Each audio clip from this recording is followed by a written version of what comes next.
Assalamualaikum warahmatullahi wabarakatuh.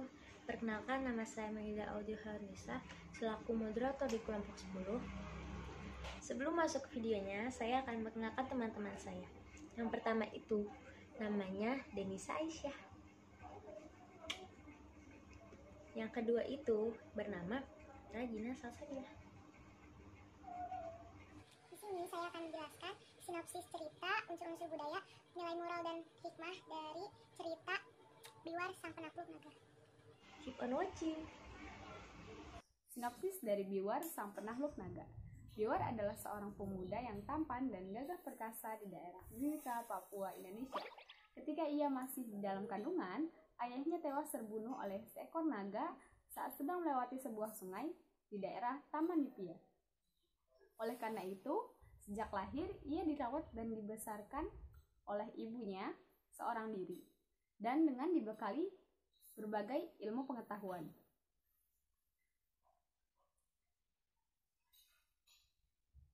Setelah dewasa, Biwar bertekad membunuh naga tersebut.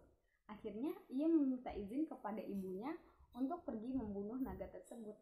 Pada awalnya, ibunya tidak tega membiarkan Biwar pergi sendirian karena takut ia akan kehilangan keluarganya lagi. Akan tetapi, karena ibunya juga merasakan sedih, kesal, dan marah pada naga tersebut, akhirnya ibunya pun mengizinkan Biwar untuk membunuh naga tersebut karena ia yakin Biwar akan menang melawan naga yang marah tersebut.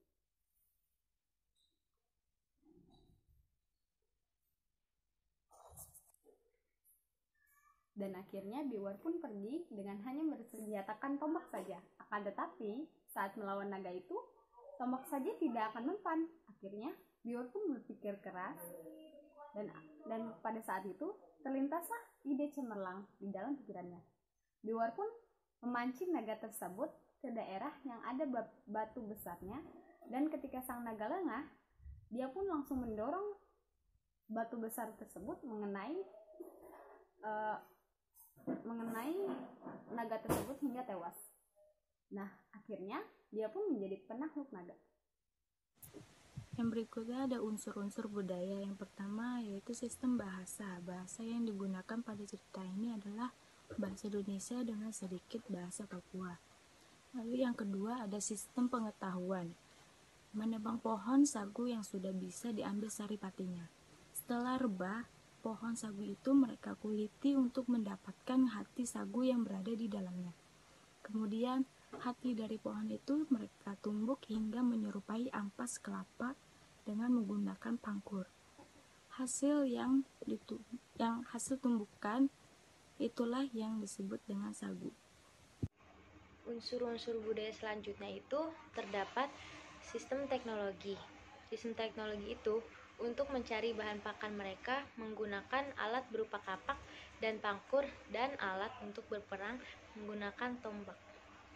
Unsur-unsur budaya yang terakhir itu terdapat sistem mata pencaharian. Memangkur sagu yang telah diwarisi secara turun-menurun dari nenek moyang mereka dan berburu ikan di sungai. Nilai moral dan hikmah dari cerita Biwar Sang Penakluk Naga. Nilai moralnya itu adalah kasih sayang seorang ibu yang sangat besar terhadap anaknya. Terus yang kedua itu hikmahnya ada bertahan hidup dengan cara berserah kepada Tuhan Yang Maha Esa. Sekarang saya akan menjelaskan tentang isi gambar cover dari cerita si Biwar Sang Penakluk Naga ini. Nah, jadi kan di dalam gambar cover ini tuh terdapat seorang laki-laki yang membawa tombak. Terus backgroundnya itu tuh di sungai sama ada naga kan. Nah, jadi tuh sungai ini tuh tempat mata pencahariannya si Biwar ini nih. Nah, terus cara dia membunuh hewan-hewan untuk mencari mata pencaharian menggunakan tombak, alat berupa kapak, pangkur, dan alat untuk berperang menggunakan tombak. Gitu. Terima kasih. Wassalamualaikum warahmatullahi wabarakatuh.